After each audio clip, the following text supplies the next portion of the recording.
Mga kababayan, huwag nyo nang hanapin ang mga pulis sa presinto sapagkat kami ay nasa inyo ng mga telepono. Dial 911, darating kami sa loob ng 5 minuto. Lilingkod sa bawat Pilipino at magbibigay ng tamang impormasyon para sa tahimik at maayos na Pilipinas. Police News Network, alagad ng batas, tagapagtaguyod ng balitang pulis, sandigan ng mamamayan, patnubay ng katotohanan.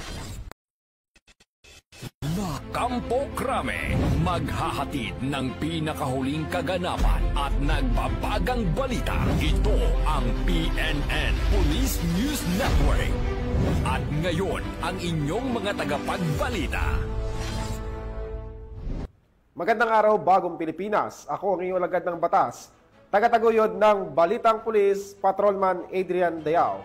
Maghahatid sa inyo ng tamang balita, kwento ng pulis at serbisyo para sa mamamayan at ito ang PNP News Online. Ang pangunahing balita ng Police News Network, alagad ng batas, tagataguyod ng Balitang Pulis.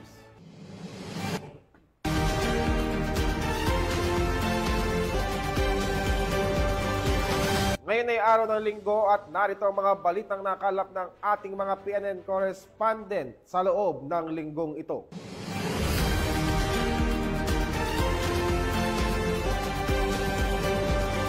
Sa ating unang balita, kalaboso ang nakatalang top 9 most wanted person matapos maaresto sa isinagawang operasyon ng kapulisan sa Tagbilaran City dahil sa kasong rape. Alamin ang detalye ng report mula kay Patrolwoman Flora May Azares. Sa kulungan ang bagsak ng top 9 most wanted person regional level na may kasong rape matapos maaresto ng kapulisan ng Tagbilaran City sa Barangay Bohol, Tagbilaran City, Bohol noong ika-21 ng Hulyo ng taong kasalukuyan.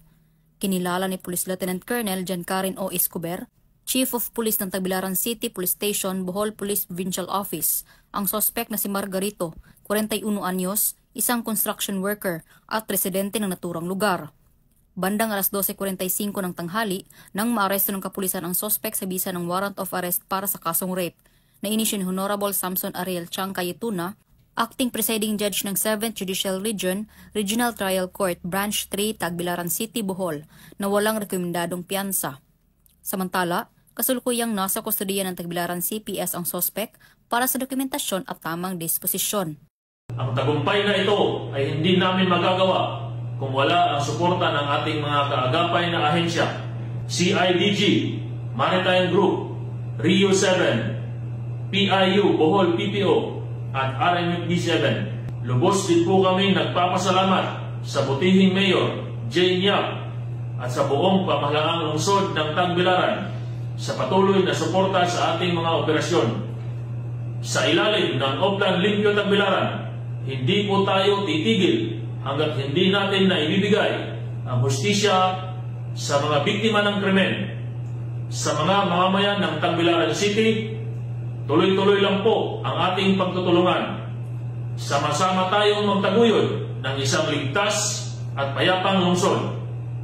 Mula dito sa Central Visayas, ako po ang inyong Police News Network correspondent, Patrolwoman Flora May Azares, alagad ng batas, tagataguyod ng Balitang Pulis. Maraming salamat sa iyo, Patrolwoman Azares. Matagumpay na nasabat ng mga operatiba ang humigit kumulang 1 milyong pisong halaga ng hinihinalang shabu sa isinagawang bypass operation sa Bukidnon na nagresulta sa pagkakaaresto ng isang high-value target. Patrolwoman Risa Sahonya sa report.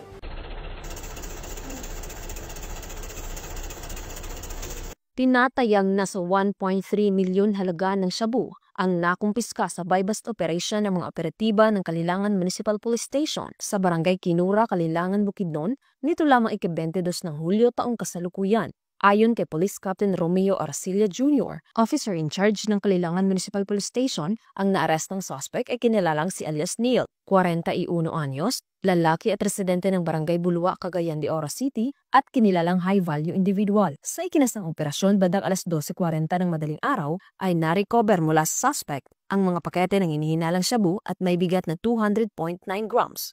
at may tinatayang standard drug price na 1,366,120 pesos, isang 1,000 peso bill na ginamit bilang buy bust money at iba pang mga non-drug items. Ang suspect ay nahaharap sa kasong paglabag sa RA 9165 o Comprehensive Dangerous Drugs Act of 2002. Mula dito sa Northern Mindanao, ako ang inyong Police News Network Correspondent, Patrolwoman Riza Sahonia, alagad ng batas, tagataguyod ng Balitang Pulis.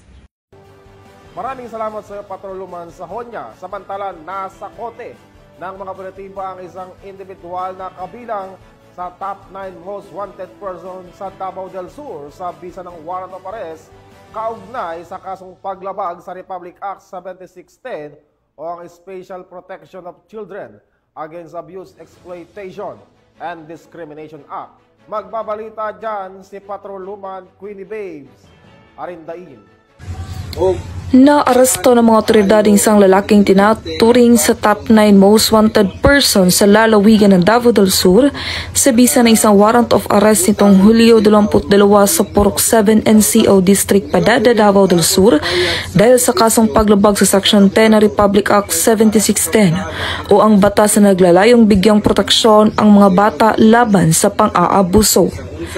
Ang operasyon ay sinagsagawa ng Padada Municipal Police Station Tracker Team sa pamumuno ni Police Major William O. Katipay Jr., Chief of Police, katuwang ang mga tauhan mula sa Provincial Highway Patrol Team Davao del Sur.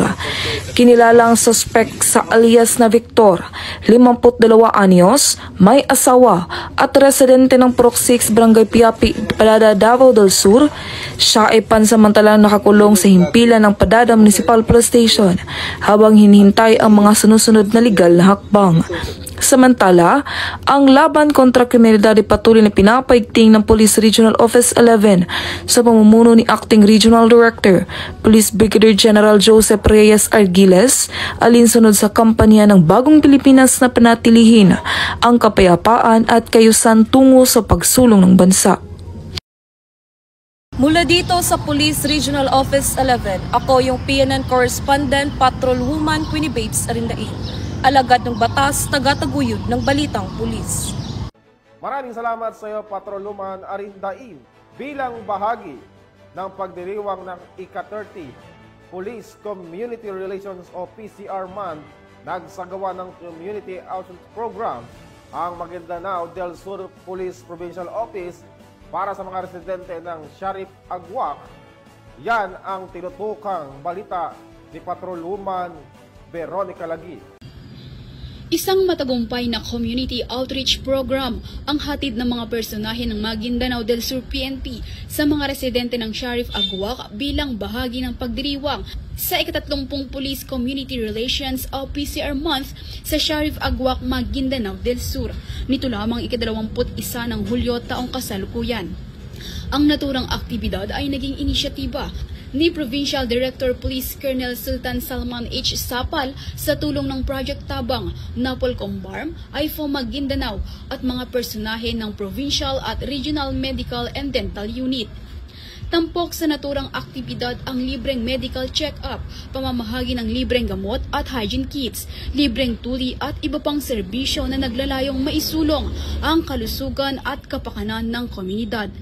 Samantala, ipinaabot naman ni Police Colonel Sapal ang taos-pusong pasasalamat sa mga stakeholders na walang sawang sumusuporta upang maging matagumpay ang programa. Binigyan din niya ang patuloy na hangarin ng PNP na ilapit ang mga pangunahing serbisyo sa mga mamamayan at mas lalo pang patatagin ang ugnayan ng pulisya at komunidad. Ang makabuluhang inisyatibong ito ay patunay ng dedikasyon ng mga kapulisan sa pagbibigay ng serbisyong may malasakit, serbisyong abot kamay para sa lahat at nakasentro sa kapakanan ng komunidad. Mula rito sa rehiyon ng Bangsamoro, ako ang inyong Police News Network Correspondent, Patrolwoman Veronica Lagi, alagad ng batas, tagataguyod ng Balitang Pulis. Maraming salamat sa iyo, Patrolwoman Lagi. Nagsagawa ng school visitation at outreach program ang mga tao ng 2nd Apayao Provincial Mobile Force Company sa isang paaralan sa nasabing probinsya. Yan ang balitang hatid ni Patrolwoman Jezebel Muyaw. Nagsagawa ng school visitation at community outreach program ang mga otoridad sa Taba Elementary School, Barangay Karagawan, Kabugaw, Apayao noong Hulyo 22 taong kasalukuyan.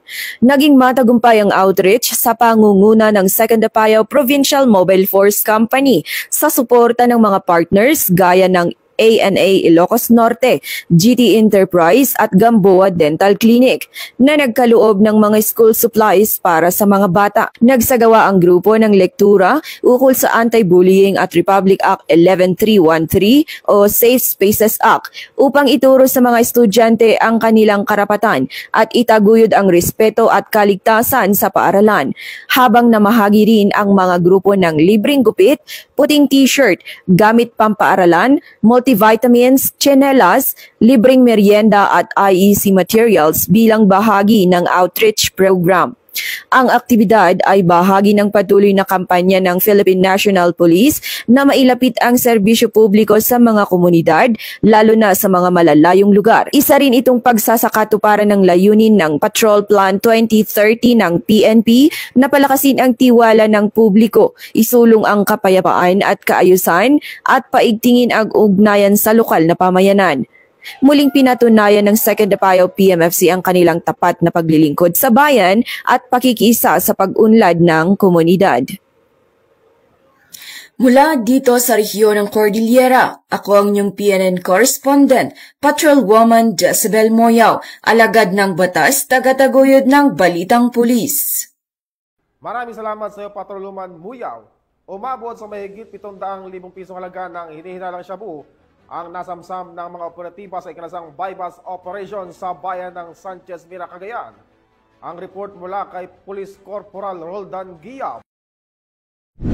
Nasamsam na mga operatiba ng Philippine National Police Drug Enforcement Group, Special Operation Unit 2, katuwang ang Sanchez Mira Police Station, Provincial Intelligence Unit at 2nd Cagayan Provincial Mobile Force Company ng Cagayan Police Provincial Office ang tinatayang mahigit 700,000 halaga ng hinihinalang shabu sa isinagawang search warrant operation sa Barangay Tokitok, Sanchez Mira, Cagayan nito lamang buwan ng Hulyo taong kasalukuyan.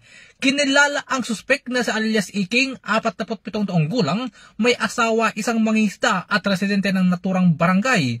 Tinatayang nasa 100 gramo ng hinihinalang shabu ang na-recover mula sa suspek na nakalagay sa isang paper bag. Dinala ang suspek kasama ang nakumpiskang mga ebidensya sa tanggapan ng PIDEG para sa dokumentasyon at tamang disposisyon. Nahaharap si Iking sa kasong paglabag sa Republic Act 9165 o ang Comprehensive Dangerous Drugs Act of 2002. Samantala, pinuri naman ni Police Brigadier General Antonio P. Maralag Jr., Regional Director ng PRO2, ang mga kapulisan na nasa likod ng matagumpay na operasyon. Ang pagkakaaresto sa suspek ay patunay ng patuloy na pinaigting na kampanya laban sa illegal na droga. Hinihikayat din nito ang publiko na makipagtulungan at agad iulat sa mga otoridad ang sinumang sangkot sa illegal na gawain. Mula dito sa lalawigan ng Cagayan, ako ang inyong Police News Network Correspondent, Police Corporal Guiab, alagad ng batas, tagataguyod ng Balitang Pulis. Maraming salamat sa iyo, Corporal Guiab. Isang lalaki ang naaresto ng mga operatiba ng Iloilo City Police Station 8 sa ikinasang bypass operation na nagresulta sa pagkakakumpiska ng hinihinalang shabu sa Barangay Mansaya, Lapos, Iloilo City. Nakatutok dyan si Patrolwoman Justin Vicente. Isang matagumpay na operasyon kontra iligal na droga ang isinagawa ng Iloilo City Police Station 8 sa pamumuno ni Police Captain Lester L. Oliveros, Officer in Charge, bandang alas 10 ng gabi nito lamang ika-22 ng Hulyo taong kasalukuyan sa Barangay Mansaya, Lapos, Iloilo City. Naaresto sa nasabing operasyon ang isang 50 anyos na lalaki na kinilalang si alias Rodolfo, isang street-level individual at residente ng Barangay Zamora, Miliesa City Proper, Iloilo City. Sa isinagawang bypass operation ng Iloilo City Police Station 8, nakumpiska mula sa sospek ang tinatayang 4 na gramo ng hinihinalang shabu na may halagang 27,200 pesos batay sa street value na 6,800 pesos kada gramo. Bukod sa bypass item, nasamsam rin ang 2 pakete ng hinihinalang shabu, 1,000 pesos na bypass money at ilan pang non-drug items. Isinagawa ang operasyon ng maayos at dokumentado sa tulong ng 2 body-worn cameras upang masiguro ang transparency. Ang mga nakumpiskang ebidensya ay agad na isinumite Cavite sa Regional Forensic Unit 6 para sa masusing pagsusuri. Sa kasalukuyan, nasa kustodiya na ng ICPS 8 ang suspect para sa kaukulang dokumentasyon at haharap ito sa kasong paglabag sa ilalim ng Republic Act 9165 o ang Comprehensive Dangerous Drugs Act of 2002. Patuloy ang maigting na kampanya ng mga kapulisan laban sa iligal na droga at ang pagkakadakip kay alias Rodolfo ay isa lamang sa kanilang patunay ng kanilang determinasyon sa pagpapanatili ng kaayusan at kaligtasan sa lungsod. Ang mabilis at maayos na operasyon na ito ay nagpapakita ng kahusayan at dedikasyon ng Philippine National Police sa paglaban sa kriminalidad tungo sa bagong Pilipinas. Mula rito sa Police Regional Office 6, ako ang inyong PNN Correspondent Patrolwoman Justin May Halyores, alagad ng batas, tagataguyod ng Balitang Pulis. Maraming salamat sa iyo, Patrolwoman Vicente. At yan ang mga balitang nakalap ng ating PNN Correspondent mula Luzon, Visayas at Mindanao sa loob ng linggong ito. Sa ngalan ng pamunuan ng Philippine National Police sa pangunguna ni Chief PNP Police General Nicolas Torre III at sa pamumuno ni President Ferdinand Marcos Jr., kami maglilingkod sa bawat Pilipino at magbibigay ng tama at balanseng balita dahil dito sa bagong Pilipinas, ang gusto ng pulis, ligtas ka. At muling pinapaalala ang panawagan ni Chief PNP na huwag niyo nang hanapin ang mga pulis sa mga presinto sapagkat kami ay nasa inyo ng mga telepono. Dial 911. Darating kami sa loob ng 5 minuto. Mula rito sa tanggapan ng tagapag-ugnay ng Pambansang Pulisya, ako ang inyong alagad ng batas, tagataguyod ng Balitang Pulis.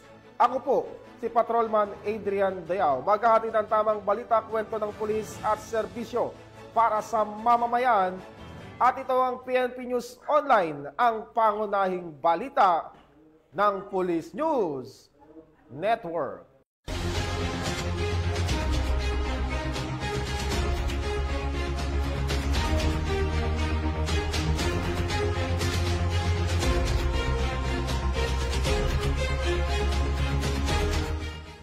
Police News Network, alagad ng batas, tagapagtaguyod ng balitang pulis.